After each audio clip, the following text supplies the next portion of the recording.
The desert night was still, broken only by the faint buzz of distant insects and the crackle of radios in the SEAL's forward operating base. Inside the perimeter, a young woman moved quietly, carrying trays of medical supplies like she was just another support staffer. To most of the men around her, Elena Brooks was nobody special, just a medic attached to the team, blending in with the world around them. She wasn't loud, didn't brag, didn't try to prove anything. She worked hard, kept her head down, and disappeared into the background. Quick pause. Comment where you're watching from. And if you love these stories, hit subscribe now. The next one will blow your mind, and it's even crazier. That ordinary quiet shattered in an instant when the first explosion ripped through the compound wall. Dust and fire erupted, alarms screamed, and gunfire cracked into the night. Shouts filled the air as SEALs scrambled to position. A sudden ambush was underway. Enemy fighters had breached the outer barrier, rushing in with rifles blazing.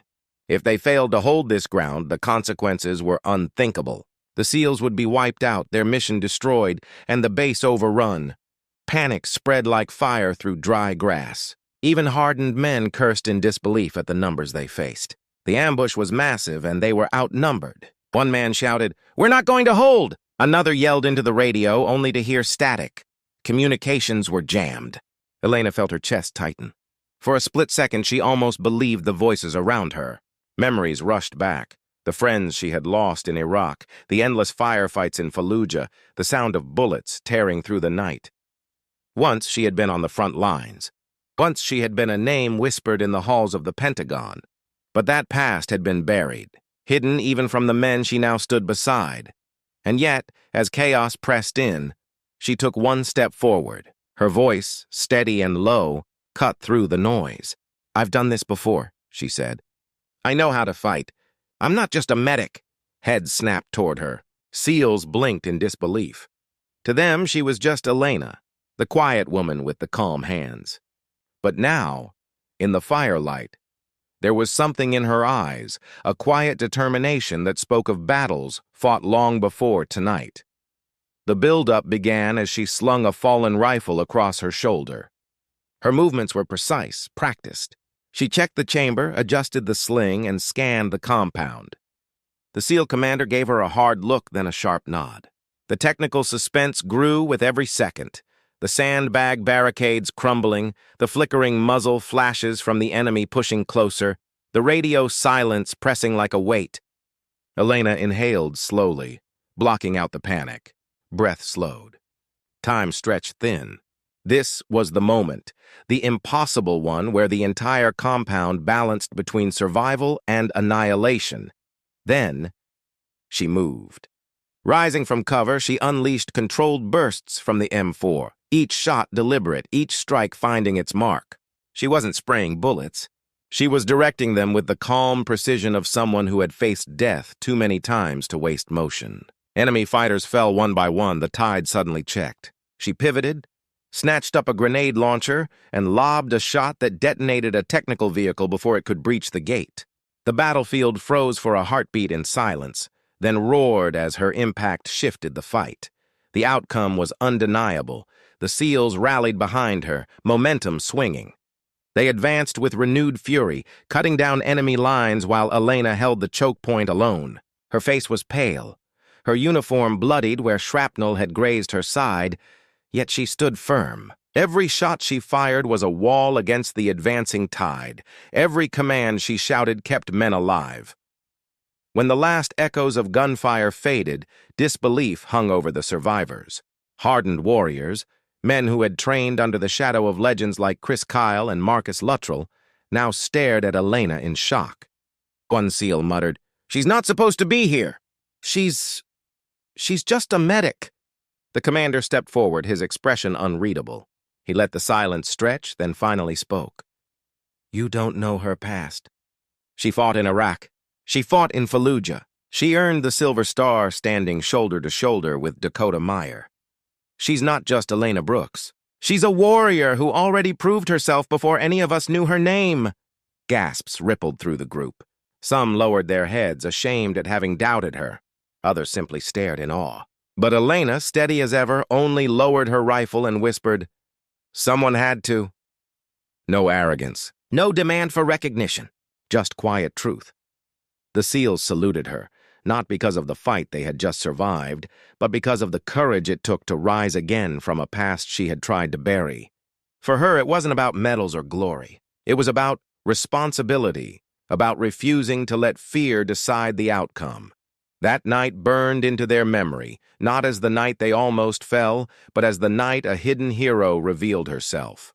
Elena reminded them, and anyone who heard her story, that courage isn't about never being afraid. It's about standing when every muscle screams to collapse. It's about trusting yourself when no one else does. It's about breaking through the limits you thought defined you, and as the dust settled, the truth lingered. Wounded and barely standing, she had stunned the Navy SEALs. Not by what she became in that moment, but by what she had always been. The jungle was alive with its own kind of silence, the heavy weight of humidity clinging to every breath. It wasn't peaceful, it was tense, as if the trees themselves were waiting. SEAL Team 6 moved cautiously through the undergrowth, their eyes sharp, their weapons ready. They had been trained for this. Insertion, target capture, exfiltration. Yet even the best training couldn't mask the uneasy feeling that tonight something wasn't right. To them, the woman trailing near the rear was simply a support officer, another liaison attached for intel purposes, carrying maps and equipment instead of heavy guns. She blended into the background, quiet, focused, appearing to be just another ordinary figure following in the shadows of giants. Few of them even knew her name. She had been introduced briefly as Claire Donovan, nothing more. Then suddenly the night tore open. The jungle erupted in gunfire as enemy fighters sprung an ambush, hidden positions lighting up with tracer rounds and the deadly crack of AK rifles. The ground shook as mortars slammed into the dirt around them, shattering their formation. In seconds, the SEALs were forced into defensive positions, their mission compromised before it had even begun. The stakes were brutal and clear. If they failed here, they wouldn't just lose the mission, they would lose their lives, and the enemy would claim a victory that would echo far beyond this jungle. Panic flashed even among the disciplined SEALs. One man swore under his breath, another shouted that they were pinned with no way forward. The enemy fire was relentless, pouring in waves. And amid the chaos, Claire staggered into cover, clutching her side where a piece of shrapnel had grazed her. Blood seeped through her shirt, but she stayed standing. In that split second, doubt flooded her mind. She remembered the last time, years ago, when she had been in a situation like this. The team she had fought with then had been torn apart in a night raid gone wrong. She had buried that memory, locked it away, along with the part of herself that once lived for moments like this.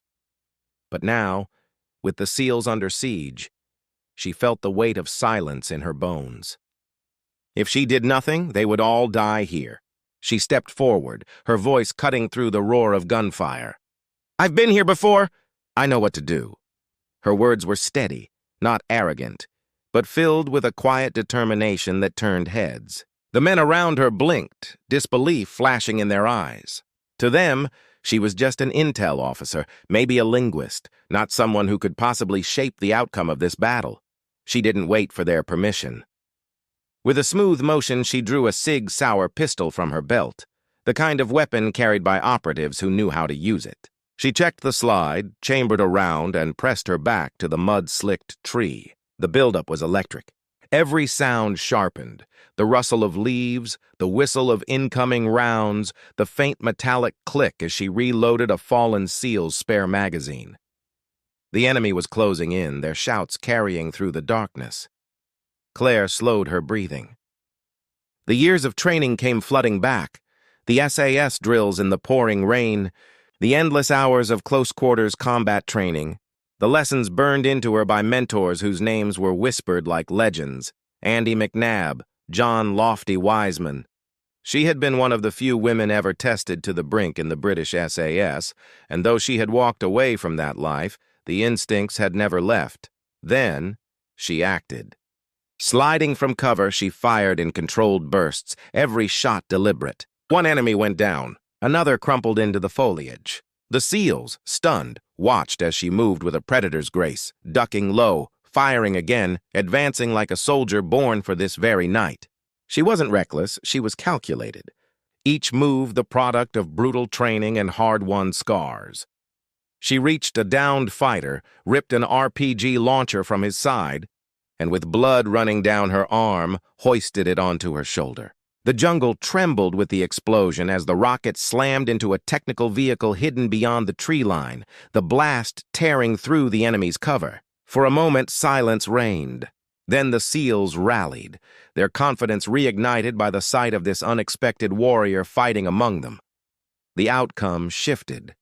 What had seemed like certain defeat now balanced toward survival. With Claire covering their flanks, the SEALs pushed forward, cutting down the ambush and clearing a path through the chaos.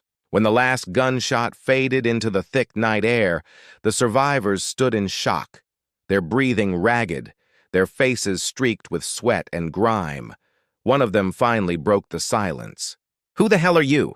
His voice was hoarse, filled with disbelief. Others echoed the same question with their eyes, their expressions torn between awe and confusion. It was the commander who answered, his tone heavy with the weight of truth. "She isn't just an intel officer. Years ago, she trained with the British SAS. She fought in operations most of the world will never know about. She's walked alongside warriors like Andy McNabb. She's one of the best shadow operatives they ever had." Shock rippled through the group. These hardened SEALs, men who had seen and done the impossible, now looked at her differently, not as someone who had stumbled into the fight, but as someone who had carried them through it.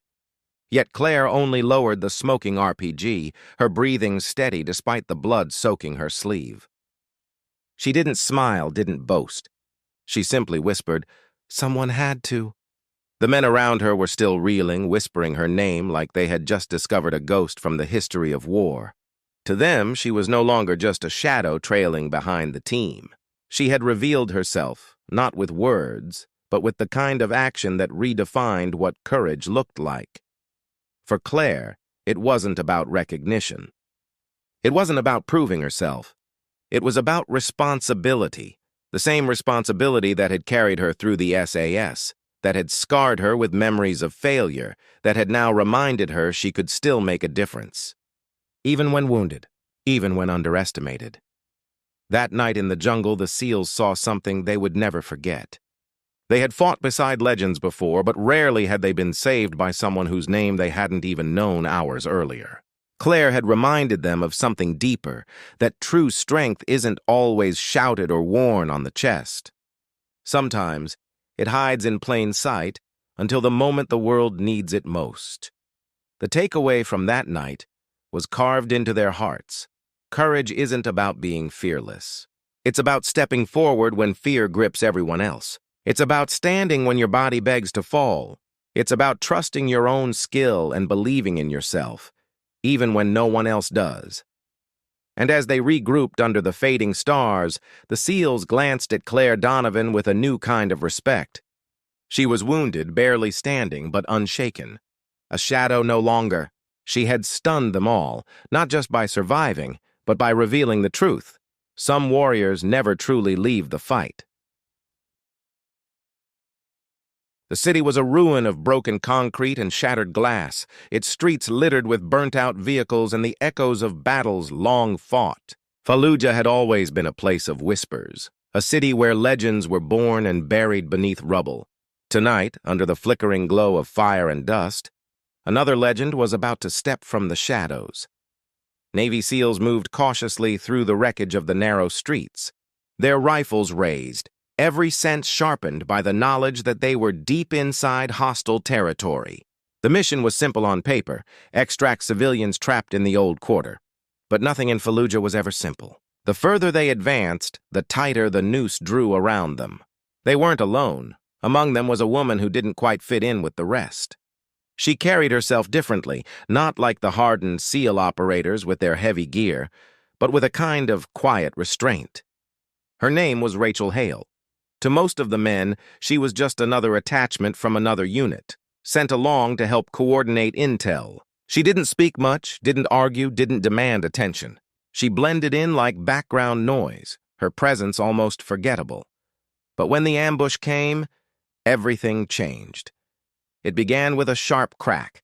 Then a storm of bullets erupted from windows and rooftops. The narrow street became a killing ground, every exit sealed by enemy fire. The SEALs dropped into cover, returning fire, but they were pinned. Enemy fighters surged from alleyways, their numbers overwhelming. Mortars slammed into nearby buildings, showering the team with dust and concrete. In that suffocating moment, the truth was clear. If they didn't break free, they would all die here. Fear flickered, even among these seasoned warriors. Someone cursed into the radio, desperate for air support, but only static answered. Another soldier muttered, "We're trapped! No way out."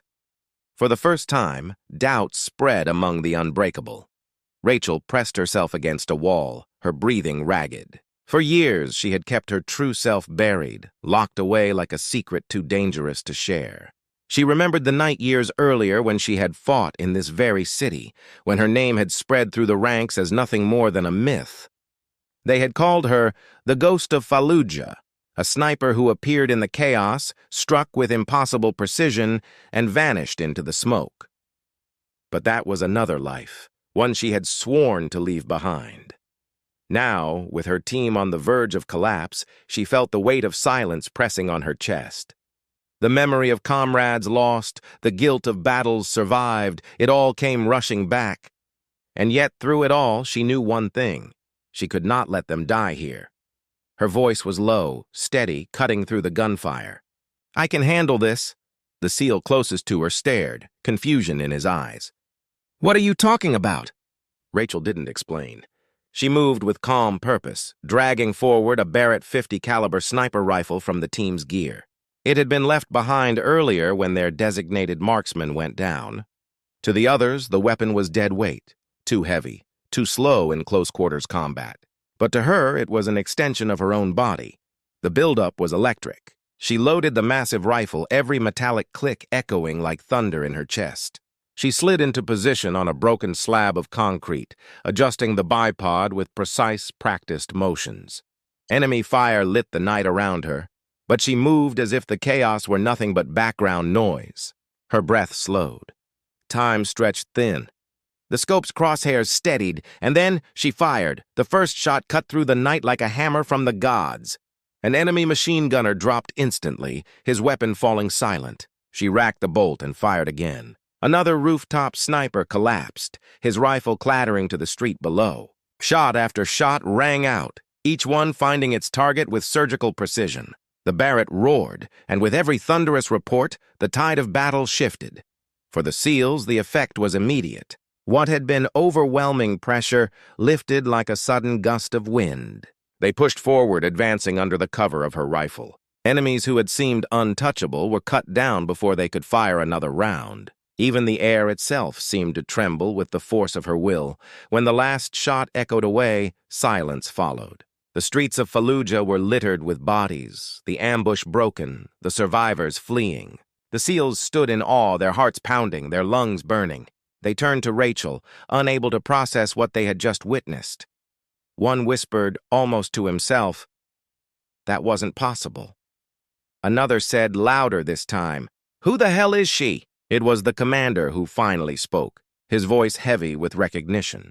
"You don't know her history.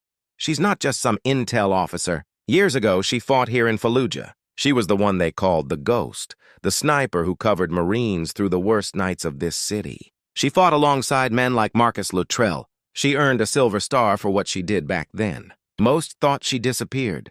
He paused, staring at her with something like respect. "But she's still here. She never left the fight." The SEALs stared in stunned silence. Hardened warriors, men who had seen the impossible, now found themselves in awe of a woman who had been standing among them all along. Yet Rachel only lowered the Barrett, her arms trembling from both exhaustion and blood loss. She leaned back against the shattered wall, her eyes calm despite everything. "Someone had to," she murmured. She didn't boast. She didn't smile. She simply breathed, steady and quiet, as if the weight of what she had done was nothing more than another burden she would carry. For her, it wasn't about proving herself. It wasn't about reclaiming the legend she once was. It was about survival, about duty, about not letting anyone else fall because she had stayed silent. The SEALs approached her one by one, their expressions filled with disbelief and respect. They had fought beside a myth, and she had saved their lives. To them, she was no longer Rachel Hale, the quiet intel officer.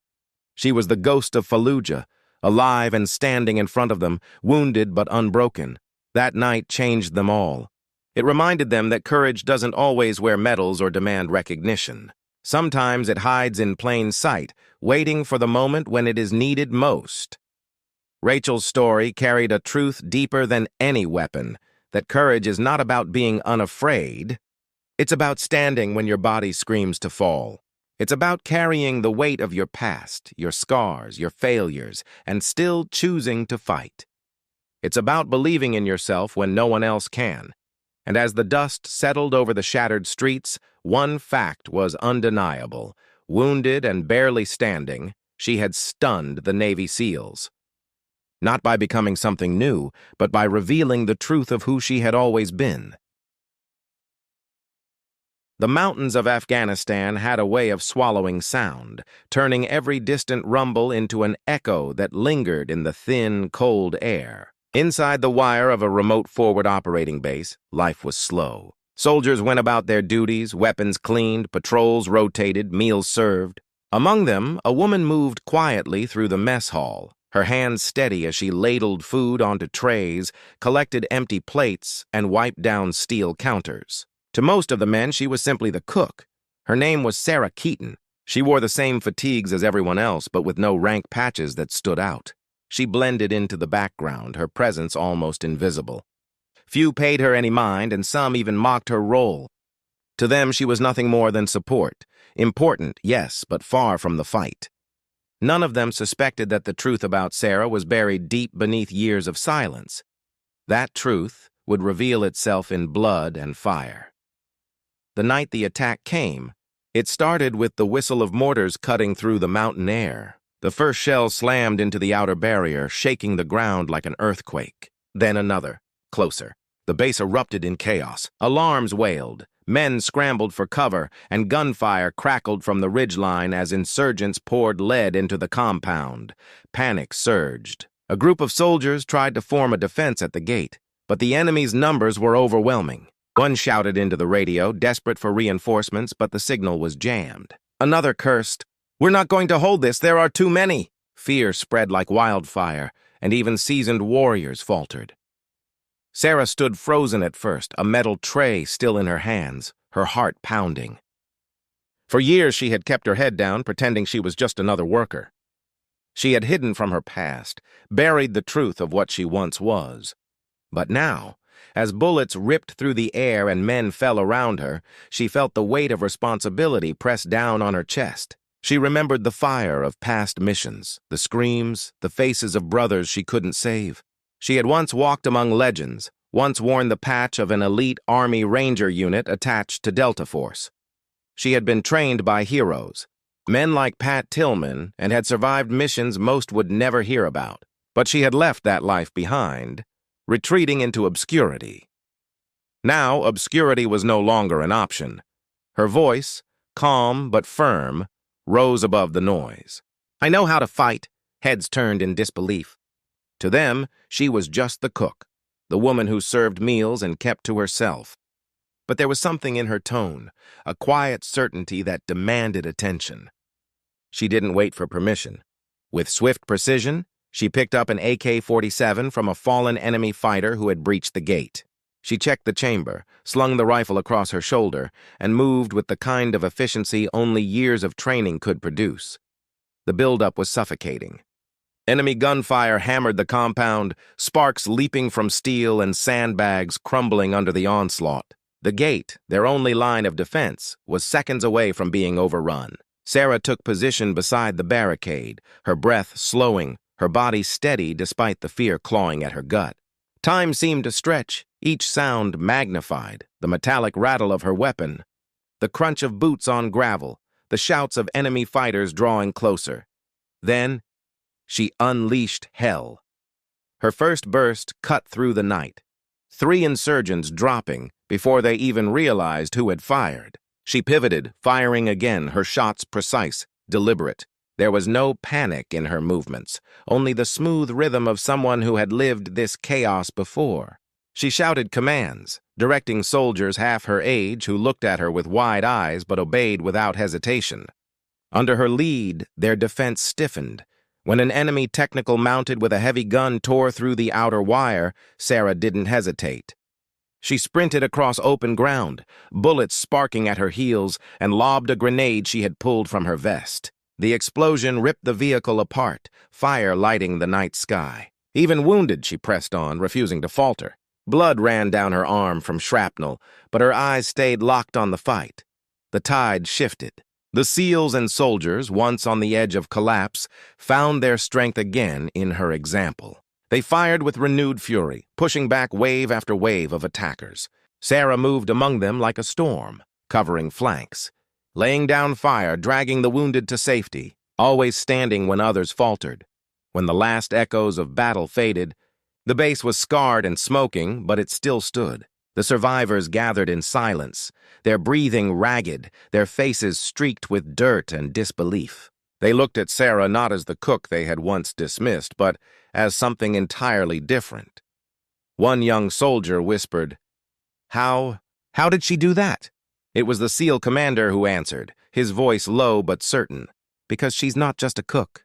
Years ago, she served as an Army Ranger attached to Delta Force. She fought in missions you'll never read about. She was trained by men like Pat Tillman. She saved lives long before tonight. You just didn't know it."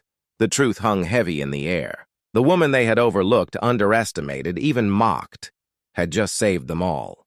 And Sarah, standing there with smoke curling from her rifle and blood dripping from her sleeve, said only, "Someone had to." No arrogance, no demand for recognition, just quiet truth. The soldiers bowed their heads, some ashamed, some in awe, all changed by what they had seen. They understood now why the commander had saluted her before the battle even began. Sarah's past wasn't just heroic, it was legendary. And tonight, when it mattered most, she had proven that legends don't fade. For Sarah, it wasn't about reclaiming glory. It wasn't about medals or honors. It was about courage. The courage to step up when everyone else was frozen. The courage to fight even when wounded. The courage to believe in herself when no one else did.